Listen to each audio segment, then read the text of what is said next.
ফেব্রুয়ারিতে নির্বাচন নিয়ে কোনো দলের বক্তব্যে বিভ্রান্তি তৈরি হচ্ছে। মন্তব্য তারেক রহমানের ও সবাইকে ঐক্যবদ্ধ থাকার আহ্বান। ফেব্রুয়ারিতে নির্বাচন নিয়ে বিদায় নেবেন উপদেষ্টারা, বললেন আসিফ নজরুল। অবাধ সুষ্ঠু নির্বাচন আয়োজনে দৃঢ় প্রতিজ্ঞ সরকার। আন্তর্জাতিক মানে নির্বাচন নিশ্চিতে 4 মিলিয়ন ইউরো সহায়তার আশ্বাস ইইউর। আগামী মাসে বাংলাদেশে আসবে বিশেষজ্ঞ দল। ডাকসু নির্বাচনে ছাত্রদল ছাড়া সব প্যানেল ঘোষণা, একদিন সময় বাড়ল ডাকসুতে। নির্বাচনের রোডম্যাপ চান জগন্নাথের শিক্ষার্থীরা। হত্যা মামলার আসামি জামিন পাওয়ায় জুলাই যোদ্ধা ও শহীদ পরিবারের সড়ক অবরোধ। ওয়্যারলেস বার্তা ফাঁসকারী অমির রিমান্ডে। এনবিআর 17 জনের অবৈধ সম্পদের খোঁজে দুদকের নোটিশ। এস আলম গ্রুপের সাইফুল আলম সহ 26 জনের বিরুদ্ধে মামলা। এবং আবারও আলোচনায় বিপিএল ফিক্সিং, ক্রিকেটার ফ্র্যাঞ্চাইজি সম্পৃক্ততার অভিযোগ। প্রতিবেদনের অপেক্ষায় বিসিবি সভাপতি। দেখছিলেন শিরোনাম সংবাদ রাতে, আপনাদের সঙ্গে আছি আমি মনা সাদাত। এবার বিস্তারিত। অন্তর্বর্তী সরকার ঘোষণা অনুযায়ী ফেব্রুয়ারিতে জাতীয় নির্বাচন নিয়ে কোনো রাজনৈতিক দলের বক্তব্য জনমনে বিভ্রান্তি তৈরি করছে বলে মন্তব্য করেছেন বিএনপির ভারপ্রাপ্ত চেয়ারম্যান তারেক রহমান। নির্ধারিত সময়ে নির্বাচন হবে বলে প্রত্যাশাও জানান তিনি। বলেন, গণতন্ত্রকামী রাজনৈতিক দলগুলোর মধ্যে দূরত্ব তৈরি হলে ফ্যাসিবাদ পুনর্বাসনের সুযোগ পাবে। আরও জানাচ্ছেন সাইফুল রিপন। সেই মহামানব মেজর জেনারেল জিয়াউর রহমান ৪৫তম প্রতিষ্ঠাবার্ষিকী উপলক্ষে বাংলাদেশ চীন মৈত্রী সম্মেলন কেন্দ্রে আলোচনা সভার আয়োজন করে জাতীয়তাবাদী স্বেচ্ছাসেবক দল।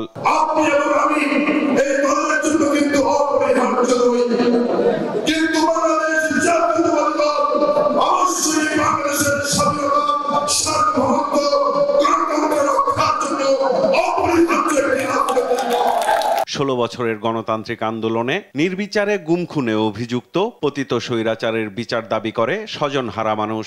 কোন সন্তানের বাবার রক্ত এভাবে দেওয়ালে ঝরেছিল আমি সেটা জানতে চাই। আমি শুধু এটাই বলতে চাই, আমার মতো আরো কোনো ছোট্ট শিশু যেন বাবাহীন হয়ে বড় না হয়।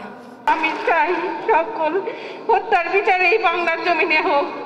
প্রধান অতিথির বক্তব্যে বিএনপির ভারপ্রাপ্ত চেয়ারম্যান তারেক রহমান বলেন, ফ্যাসিবাদ বিরোধী রাজনৈতিক দলগুলোর নিজেদের মধ্যে বিরোধে জড়ানো গণতান্ত্রিক আন্দোলনের শহীদদের প্রতি অবমাননা। গণতান্ত্রিকামী রাজনৈতিক দলগুলোর মধ্যে যদি দূরত্ব তৈরি হয়, রাষ্ট্র এবং রাজনীতিতে পতিত পরাজিত পলাতক ফ্যাসিস্ট চক্রের পুনর্বাসনের পথ সহজ হয়ে উঠবে, তাদের সুযোগ তৈরি হবে। প্রিয় গণতান্ত্রিকামী জনগণের প্রতি সজাগ এবং সতর্ক থাকার বিনীত আহ্বান জানাই। অন্তর্বর্তী সরকার ঘোষিত সময়ে নির্বাচন নিয়ে বিভিন্ন রাজনৈতিক দলের মন্তব্যে শঙ্কাও জানান তারেক রহমান।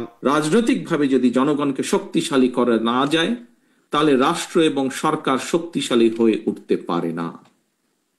গণতান্ত্রিক ব্যবস্থাপনায় রাষ্ট্র এবং রাজনীতিতে জনগণকে শক্তিশালী করা কিংবা প্রতিটি নাগরিকের রাজনৈতিক অধিকার প্রতিষ্ঠার ক্ষেত্রে সে নির্বাচনই হচ্ছে অন্যতম প্রধান মাধ্যম।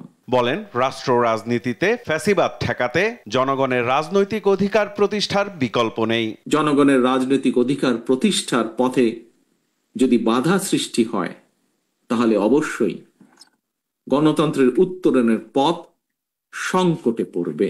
আমাদের মনে রাখা দরকার, রাষ্ট্র এবং রাজনীতিতে জনগণ নিজেদের অধিকার প্রতিষ্ঠার জন্যই ফ্যাসিবাদ বা স্বৈরাচারের অবসান ঘটিয়েছে। জনগণের জীবনমান উন্নয়নই বিএনপির আগামী দিনের রাজনীতি উল্লেখ করে নেতাকর্মীদের তাদের পাশে থাকার আহ্বান জানান বিএনপির ভারপ্রাপ্ত চেয়ারম্যান। জনশক্তি জনবল বিএনপির মনোবল। জনগণের ভালোবাসায় থাকুন, জনগণকে ভালোবাসায় রাখুন। সাইফুল রিপন, দেশ টিভি, ঢাকা। পিআর পদ্ধতিতে নির্বাচনের পক্ষে নয় বিএনপি, এমন মন্তব্য করেছেন দলটির মহাসচিব মির্জা ফখরুল ইসলাম আলমগীর। থাইল্যান্ডে 7 দিনের চিকিৎসা শেষে মঙ্গলবার সন্ধ্যায় দেশে ফিরে এই মন্তব্য করেন তিনি। বলেন, রাজনৈতিক ও অর্থনৈতিক মুক্তির জন্য জাতীয় নির্বাচনের কোনো বিকল্প নেই। এ সময় দেশের মানুষ নির্বাচন চায় জানিয়ে তিনি আরও বলেন, সংকট নিরসনের একমাত্র পথ দ্রুত নির্বাচন আর সবার অংশগ্রহণে ঢাকা বিশ্ববিদ্যালয় কেন্দ্র ছাত্র সংসদ ডাকসু নির্বাচন সুষ্ঠু ও সুন্দরভাবে সম্পন্ন হোক, এমন প্রত্যাশাও জানান তিনি। বাংলাদেশের মানুষ এখন নির্বাচন চায় এবং নির্বাচনই এখন একমাত্র উপায় যে বাংলাদেশকে যে সংকট আছে রাজনৈতিক এবং অর্থনৈতিক, সেই সংকট থেকে উদ্ধার করার একমাত্র পথ হচ্ছে নির্বাচন। পিআর পদ্ধতিতে জনগণের যে অধিকার সেটা পুরোপুরিভাবে আপনার প্রয়োগ করা হবে না এবং সে বুঝবেও না যে সে কাকে আপনার ভোট দিচ্ছে না দিচ্ছে। এটা তো বাংলাদেশের মানুষের ইউজ না, এটা গ্রহণযোগ্য না। জনগণ ভীত হয় এমন কাজ করা থেকে নেতাকর্মীদের বিরত থাকার আহ্বান জানিয়েছেন বিএনপির স্থায়ী কমিটির সদস্য নজরুল ইসলাম খান। নির্বাচন পেছানোর ষড়যন্ত্রের বিষয়ে সতর্ক থাকার পরামর্শ দেন তিনি। আর দলটির সিনিয়র যুগ্ম মহাসচিব রুহুল কবির রিজভী বলেন, জনগণের দাবি অনুযায়ী সব ভোট কেন্দ্র প্রস্তুত করতে হবে যাতে সবাই নির্বিঘ্নে ভোট দিতে আসে। নিয়াজ মোর্শেদের প্রতিবেদন। জাতীয়তাবাদী স্বেচ্ছাসেবক দলের ৪৫তম প্রতিষ্ঠাবার্ষিকী উপলক্ষে বিএনপির প্রতিষ্ঠাতা ও শহীদ প্রেসিডেন্ট জিয়াউর রহমানের সমাধিতে শ্রদ্ধা নিবেদন ও ফাতিহা পাঠ করেন সংগঠনের নেতাকর্মীরা। তাদের সঙ্গে ছিলেন বিএনপির সিনিয়র যুগ্ম মহাসচিব রুহুল কবির রিজভী। পরে তিনি সাংবাদিকদের বলেন, বিগত সরকারের রাজনৈতিক উদ্দেশ্য পূর্ণোদ্যত হয়ে যেসব ভোট কেন্দ্র তৈরি করেছিল তা বাতিল করতে হবে। ফ্যাসিবাদের আমলের ভোট কেন্দ্রগুলো ছিল, এইটা ছিল রাজনৈতিক উদ্দেশ্য। এটা সম্পূর্ণ যে নির্বাচন হয়েছে, একটা হয়েছে ভোটার শূন্য, একটা হয়েছে মধ্যরাতের নির্বাচন, আরেকটা হচ্ছে ডামি নির্বাচন। এদিকে ডিপ্লোমা ইঞ্জিনিয়ার্স ইনস্টিটিউশন মিলনায়তনে বিএনপির প্রয়াত মহাসচিব আব্দুল সালামের ২৬তম মৃত্যুবার্ষিকীর আলোচনায় অংশ নেন দলটির স্থায়ী কমিটির সদস্য আব্দুল মঈন খান ও নজরুল ইসলাম খান। গণতন্ত্র পুনরুদ্ধারে আব্দুল সালামের অবদান স্মরণ করে তারা বলেন, বিএনপি নেতাকর্মীদের সাধারণ মানুষের মন জয় করতে হবে। শুধু সরিষাবাড়ির প্রিয় সালাম তালুকদার ছিলেন না, তিনি সারা বাংলাদেশের বিএনপির জনাব অত্যন্ত প্রিয়, অত্যন্ত সফল বিএনপির সফল মহাসচিব, বিএনপির গণতন্ত্রের একজন অগ্রসৈনিক, যিনি বাংলাদেশে গণতন্ত্র ফিরিয়ে আনার জন্যে ৮০ দশকে অনবদ্য ভূমিকা রেখেছিলেন। যে কোনো পর্যায়ের যে কোনো নেতা বা কর্মীর আচরণে যদি জনগণ অসন্তুষ্ট হয়, জনগণ ভীত হয়, সন্ত্রস্ত হয়, তাহলে ক্ষতিগ্রস্ত তো দল হবে, গোটা দল। আর গোটা দল ক্ষতিগ্রস্ত হওয়া মানে শহীদ জিয়া অসম্মানিত হওয়া, বেগম খালেদা জিয়া অসম্মানিত হওয়া, তারেক রহমান অসম্মানিত। যে কোনো অন্যায় অত্যাচারের বিরুদ্ধে জনগণের পাশে দাঁড়ানোর পরামর্শ দেন নেতারা। নিয়াজ মোর্শেদ, দেশ টিভি, ঢাকা। আগামী বছরের ফেব্রুয়ারিতে জাতীয় নির্বাচন, এরপর অন্তর্বর্তী সরকার বিদায় নেবে বলে জানিয়েছেন আইন উপদেষ্টা ডক্টর আসিফ নজরুল। সচিবালয়ে সাংবাদিকদের প্রশ্নের এসব কথা বলেন তিনি। নির্বাচন নিয়ে রাজনৈতিক দলগুলো ভিন্ন ভিন্ন বক্তব্য রাজনৈতিক প্রক্রিয়ার অংশ বলেই মনে করেন আইন উপদেষ্টা। তৌফিক মাহমুদ মুন্নার রিপোর্ট। সম্প্রতি জাতির উদ্দেশ্যে দেওয়া ভাষণে নির্বাচন কমিশনকে আগামী ফেব্রুয়ারিতে ত্রয়োদশ জাতীয় সংসদ নির্বাচন আয়োজনের নির্দেশনা দেন প্রধান উপদেষ্টা ডক্টর মোহাম্মদ ইউনূস। দেশের আগামী জাতীয় সংসদ নির্বাচন আয়োজন করব। দেশের অন্যতম প্রধান রাজনৈতিক দল বিএনপি প্রধান উপদেষ্টার ঘোষণাকে স্বাগত জানালেও আপত্তি জানিয়েছে সদ্য গঠিত জাতীয় নাগরিক পার্টি এনসিপি। আর জামাত ইসলাম বলছে, পিআর পদ্ধতি নির্বাচন ফ্যাসিস্টের বিচার ও সংস্কার ছাড়া নির্বাচন মেনে নেবে না তারা। এ নিয়ে সচিবালয়ে গণমাধ্যমের মুখোমুখি হন আইন উপদেষ্টা ডক্টর আসিফ নজরুল। বলেন, নির্বাচন আয়োজনের দায়িত্ব সরকারের, কোনো রাজনৈতিক দলের নয়। ফেব্রুয়ারিতে নির্বাচন করতে সরকার দৃঢ় প্রতিজ্ঞ বলেও জানান তিনি। নির্বাচন অনুষ্ঠানের দায়িত্ব হচ্ছে সরকারের, নির্বাচন অনুষ্ঠানের দায়িত্ব দলের না। নির্বাচন অনুষ্ঠানে সরকার দৃঢ় প্রতিজ্ঞ। সকল কিছুই আমাদের যত স্টেপস আছে সকল কিছু আমরা মাথার মধ্যে এটাই রাখছি যে ফেব্রুয়ারিতে নির্বাচন, আমরা ফেব্রুয়ারিতে চলে যাব। নির্বাচন নিয়ে বিভিন্ন দলের মতপার্থক্যকে রাজনৈতিক কৌশল হিসেবে মনে করছেন আইন উপদেষ্টা। ট্র্যাডিশনালি যে সমস্ত রাজনৈতিক কথাবার্তা হতো, এখনও ঠিক ওই রকমভাবেই কথাবার্তা হচ্ছে। কথাবার্তা খুব বেশি গুণগত পরিবর্তন হয় নাই। ফলে নির্বাচনের সময় নিয়ে কে কি বললো না বললো, এটা আপনার রাজনৈতিক প্রক্রিয়ার অংশ হিসেবেই দেখবেন।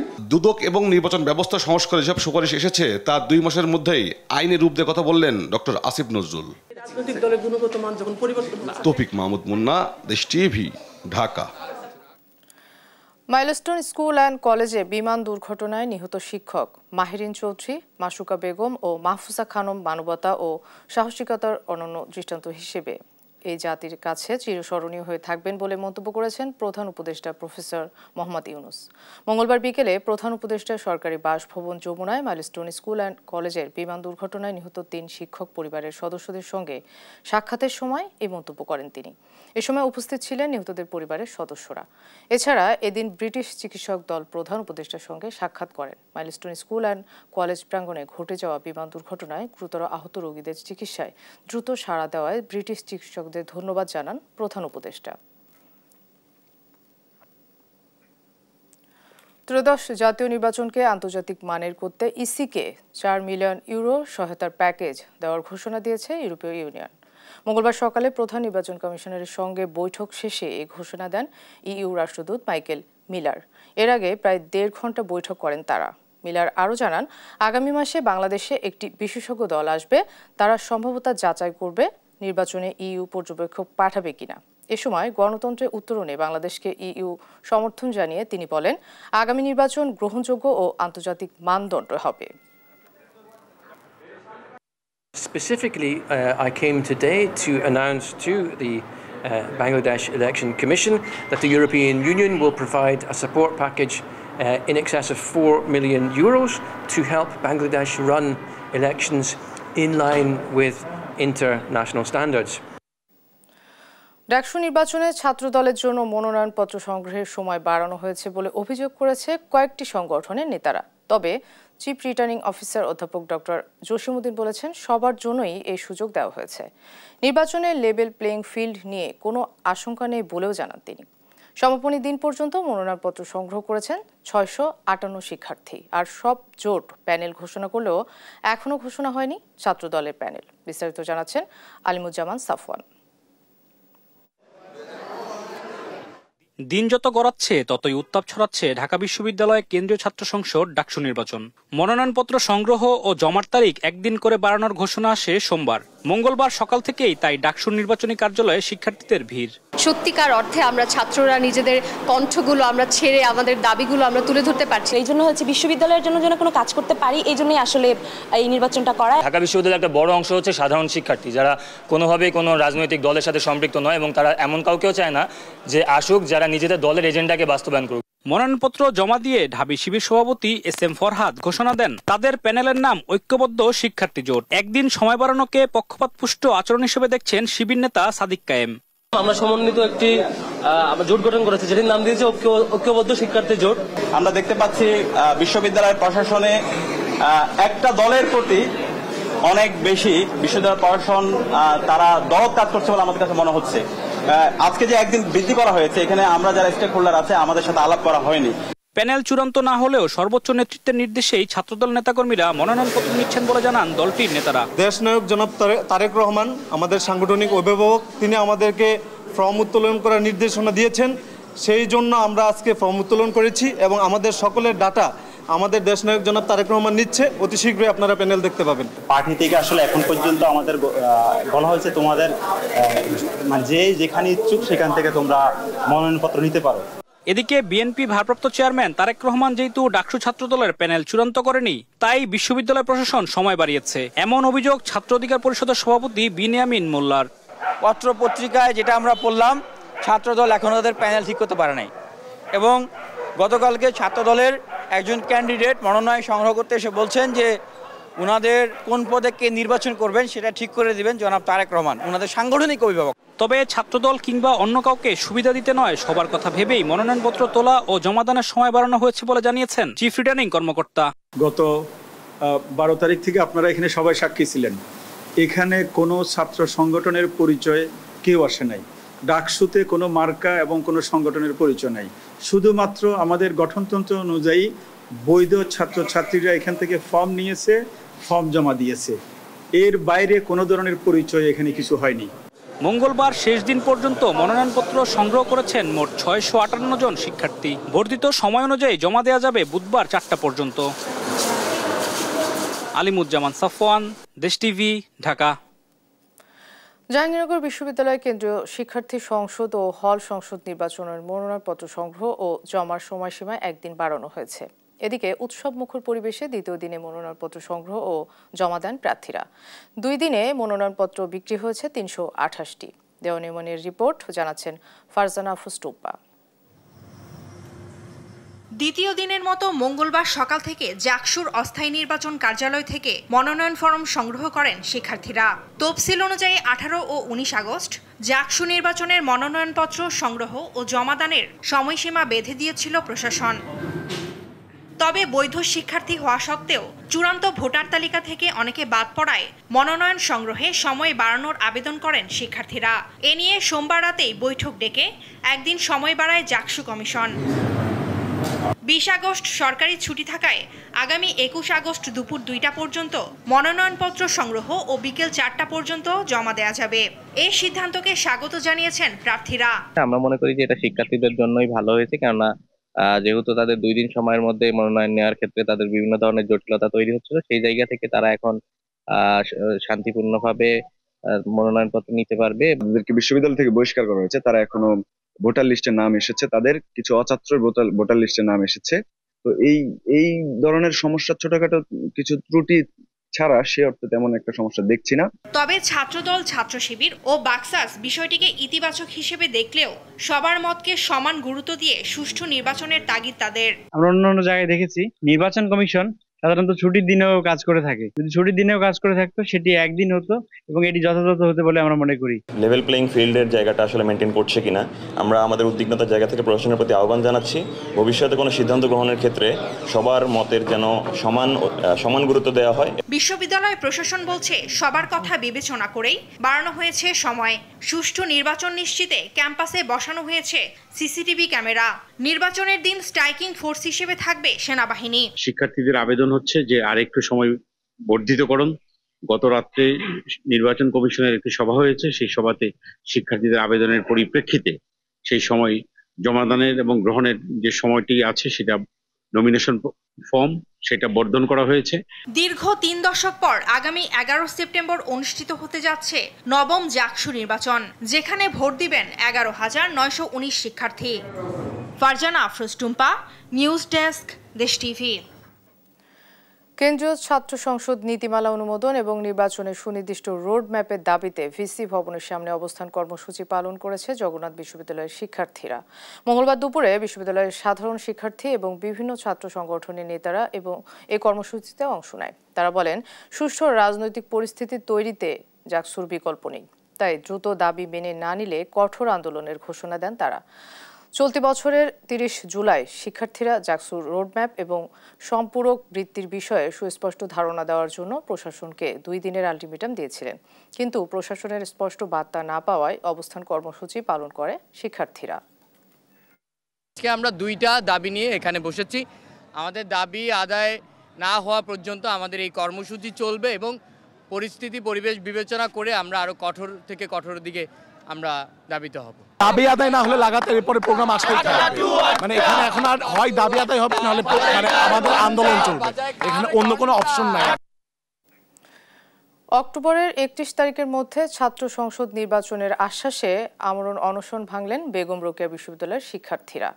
মঙ্গলবার রাত 10টার দিকে প্রশাসনিক ভবনের উত্তর গেটে অনশনস্থলে আসেন উপাচার্য ডক্টর মোহাম্মদ শওকত আলী। এ সময় তিনি ছাত্র সংসদ নির্বাচনের সম্ভাব্য রোডম্যাপ ঘোষণা করেন।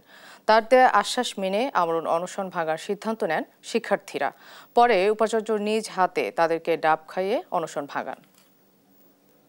আমাদের সাথে কথা বলেছেন এবং বিশ্ববিদ্যালয় প্রশাসন থেকে আমাদের বিষয়টি বিবেচনা করে শিক্ষার্থীদের প্রাণের দাবিকে তারা মেনে নিয়ে আমাদের একটা নির্বাচনের ডেটও দিয়েছেন। ভোট গ্রহণ 26শে অক্টোবর থেকে 30শে অক্টোবর 2025-এর মধ্যে যে কোনো একদিন সরকার কর্তৃক গেজেট প্রকাশ মাত্রই এই রোডম্যাপ বাস্তবায়নের জন্য প্রয়োজনীয় সকল আনুষ্ঠানিকতা সম্পন্ন করা হবে এবং বিস্তারিত তফসিল ঘোষণা করা হবে। যৌক্তিক কারণে উপজেলা পর্যায়ে মিনি স্টেডিয়াম নির্মাণের ব্যয় বৃদ্ধি পেয়েছে বলে দাবি করেছেন যুব ও ক্রীড়া সচিব মোহাম্মদ মাহবুবুল আলম। মঙ্গলবার দুপুরে সচিবালয়ে এক সংবাদ সম্মেলনে তিনি জানান, অবকাঠামো, ডিজাইন, জমি অধিগ্রহণ ও নির্মাণ পরিকল্পনায় পরিবর্তনের কারণেই 53 লাখ টাকার পরিবর্তে মিনি স্টেডিয়াম নির্মাণ প্রকল্প ব্যয় বেড়ে 14 কোটি টাকা হয়েছে।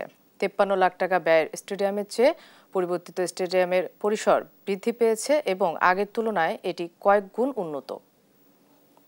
53 লাখ টাকাটা আপনার ক্যাটাগরিটা ভিন্ন। প্রথম পর্যায়ে ছিল 51 লাখ, যেখানে আমাদের জমি অধিগ্রহণের কোনো বিষয় ছিল না, আর এখানে জমি অধিগ্রহণ থেকে অনেকগুলো কম্পোনেন্ট সেখানে অ্যাড হয়েছে।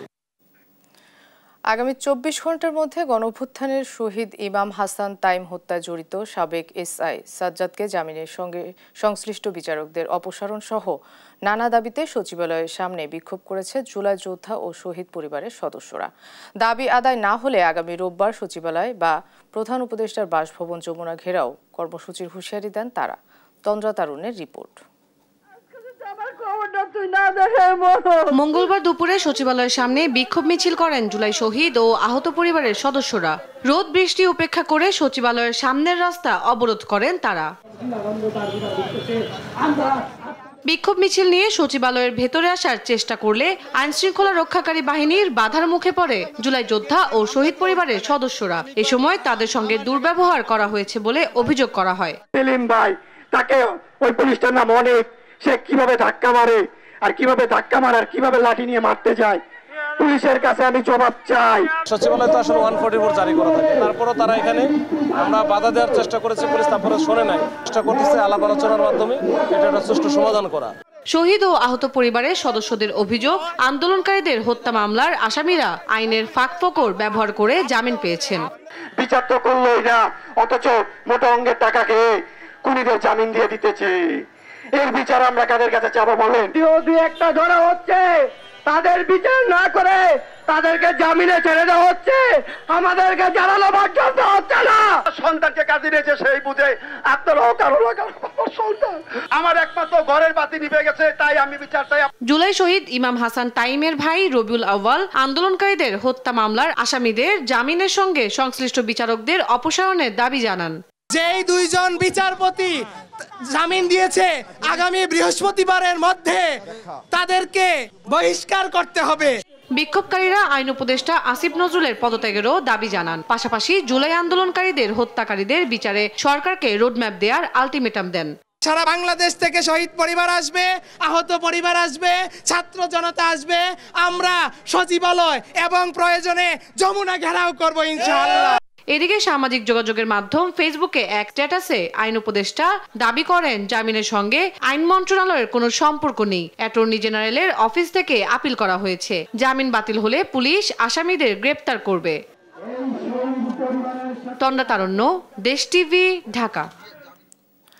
চট্টগ্রাম মেট্রোপলিটন পুলিশ কমিশনের ওয়্যারলেস বার্তা ফাঁসের অভিযোগে গ্রেপ্তার পুলিশের কনস্টেবল অমি দাসের 3 দিনের রিমান্ড মঞ্জুর করেছেন আদালত। মঙ্গলবার দুপুরে Chittagong metropolitan magistrate S M. Alauddin মাহমুদের আদালত এই আদেশ দেন। এর আগে রোববার দিবাগত রাতে খুলশী থানা এলাকা থেকে অফিসিয়াল সিক্রেটস অ্যাক্টে মামলায় অমি দাসকে গ্রেপ্তার করে পুলিশ। তিনি নগরের খুলশী থানায় প্রেষণে কর্মরত ছিলেন। তার গ্রামের বাড়ি চট্টগ্রামের পটিয়ায়। আদালতের এপিপি রিয়াদ উদ্দিন জানান, অমি দাসের 7 দিনের রিমান্ড আবেদন করা হলে আদালতে শুনানি শেষে 3 দিনের রিমান্ড মঞ্জুর করেন। এনবিআরের সদস্য এ.কে.এম. বদিউল আলম, লুৎফর আজিম সহ 17 কর্মকর্তার বিরুদ্ধে অবৈধ সম্পদ অর্জনের খোঁজ পেয়েছে দুদক, যার প্রেক্ষিতে তাদের সম্পদের হিসাব চেয়ে নোটিশ দিয়েছে সংস্থাটি। এদিকে ঋণের নামে 207 কোটি টাকা আত্মসাতের মামলায় দুদকের জালে জড়িয়েছেন এস আলম গ্রুপের সাইফুল আলম, রন হক শিকদার সহ 26 জন। ফজলে আদিত্যের রিপোর্ট।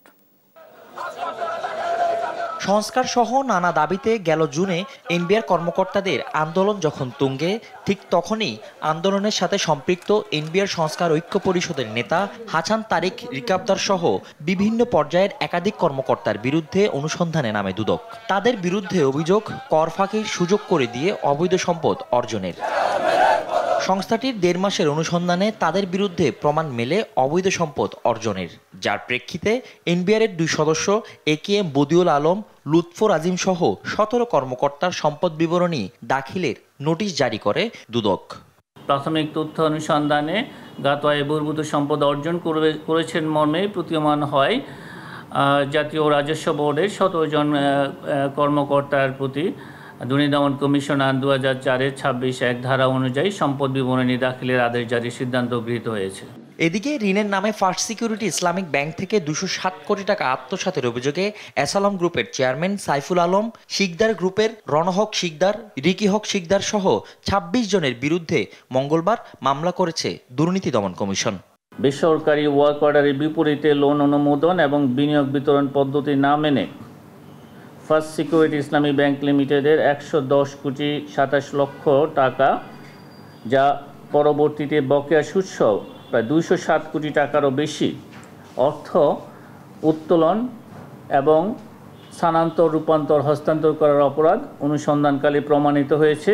এই দিন ভুয়া অ্যাকাউন্টে 260 কোটি টাকা আত্মসাতের অভিযোগে গাজীপুরের সাবেক মেয়র জাহাঙ্গীর আলম সহ 7 জনের বিরুদ্ধেও মামলা হয়। আরও একটি মামলা ফজলে আদিত্য, তেজ টিভি, ঢাকা। সিলেটের কোম্পানীগঞ্জ উপজেলার উৎমাছড়া আদর্শ গ্রাম এলাকা থেকে 3 লাখ ঘনফুট পাথর জব্দ করেছে বিজিবি। নির্বাহী ম্যাজিস্ট্রেট ও বিজিবির ঊর্ধ্বতন কর্মকর্তাদের উপস্থিতিতে মঙ্গলবার দুপুরে অভিযান চালিয়ে এসব পাথর জব্দ করা হয়। বিজিবি জানিয়েছে, দীর্ঘদিন ধরে বন্ধ কোয়ারির আশেপাশের এলাকা থেকে পাথরগুলো উত্তোলন করে গ্রামের বসতবাড়িতে মজুত করেন স্থানীয় পাথর ব্যবসায়ীরা। এদিকে পাথর লুটের ঘটনায় সোমবার রাতে গোয়াইনঘাট থানায় 100 থেকে 150 জনকে আসামি করে মামলা হয়েছে। অন্যদিকে কোম্পানীগঞ্জ থানার মামলায় আরও 3 জনকে গ্রেপ্তার করেছে পুলিশ। 101 টাকার প্রতীকী মূল্যে জুলাই আন্দোলনের 5 শহীদ পরিবারের হাতে একটি করে দোকানের দলিল হস্তান্তর করা হয়। মঙ্গলবার বিকেলে রাজধানীর মিরপুরে স্বাধীন বাংলা সুপার মার্কেটে এই দলিল হস্তান্তর করে মার্কেট কর্তৃপক্ষ। আর্থিকভাবে অসচ্ছল এমন শহীদ পরিবারের সদস্যদের হাতে দলিল হস্তান্তর করা হয়।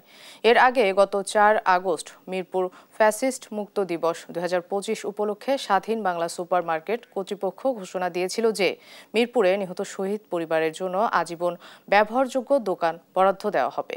যাচাই বাছাই শেষে চূড়ান্তভাবে নির্মুক্ত শহীদ পরিবারের হাতে দোকান হস্তান্তর করা হয়। দেখছেন সংবাদ রাত।